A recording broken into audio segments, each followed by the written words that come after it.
Bathi hamba nyawo nampumulo. Bathi ingqondo cabanga ungabusahlala phansi. Bathi inhliziyo ke wena uzobekezela isikhathi sisaseside. Bathi nembeza wena lo ushayile mhlawumbe ngesinye isikhathi ingqondo iyojika.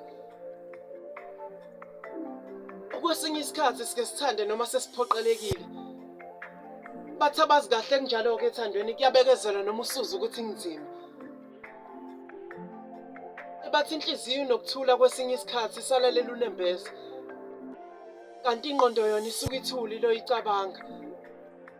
Balo beshilo bathi hamba nyawo nampumulo.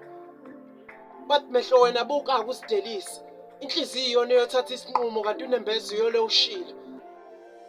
Lesi sexwayiso ethandweni kulole ngena kulona. Nina nginokungena ethandweni kwesinye isikhathi nisithole senizilengisa ngenxa yothando. Abathi hamba nyawo wena unampumulo. Bathi ingqondo cabanga vele isikhathi sisaseside.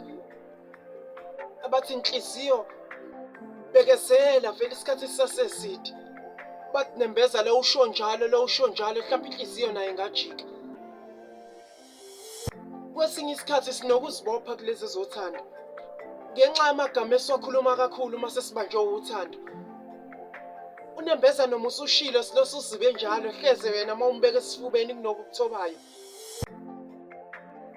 Abathi hamba, bathi hamba nyawo wena unampumulo. Ngqondo cabanga mhlawumbe isikhathi sisaseside. Bathi inhliziyo wena lo usho njalo isikhathi sisaseside. Bathi nembeza lo ushaye njalo mhlawumbe inhliziyo nayo ingajika. Thina sinokubheka ijele kuphela ngozankosi. Sikhohle ukuthi nala sihamba khona sengathi sesiboshiwe. Mhlawumbe masingabheka kahle emuva singalibona kahle ijele ukuthi sikulona. Yebo ngiyavuma ngeenyawo siyahamba kodwa uthando sikulona kwabanye sithokozile. Abanye banokuthwala izandla ekhanda mihla namalanga. Uma bengasithwalanga izandla ekhanda banokusisula izinyembezi uma bebodwa. Bahleli ngoba bajabulile kusakwesikhashana. Kwabanye kube yimizuzwana uma besajabulile kwesinye isikhathi sebasiningi sokukhala. Abathi hamba zinyawo azinampumulo. Bathi bekezela inhliziyo isikhathi sisaseside. Bathi ngqondo kucabanga isikhathi sisaseside. Bathi nembedla lo usho njalo mhlawumbe nenhliziyo ingajika. Abanye banokubuka amawake ngamehlo. Bakhohle ukuthi nalolu thando abakulona sengathi balengele emaweni naboke. Abanye-ke bona banokuhlalela ethandweni noma bebona ukuthi alina-profit. Kwesinye isikhathi-ke nathi-ke phela siyazibopha ngolunye uthando ngoba nakho sibona isikhathi sesiside sihamba nabo labantu. Ngoba nalo uthando kusejele ngiyakutshena nina.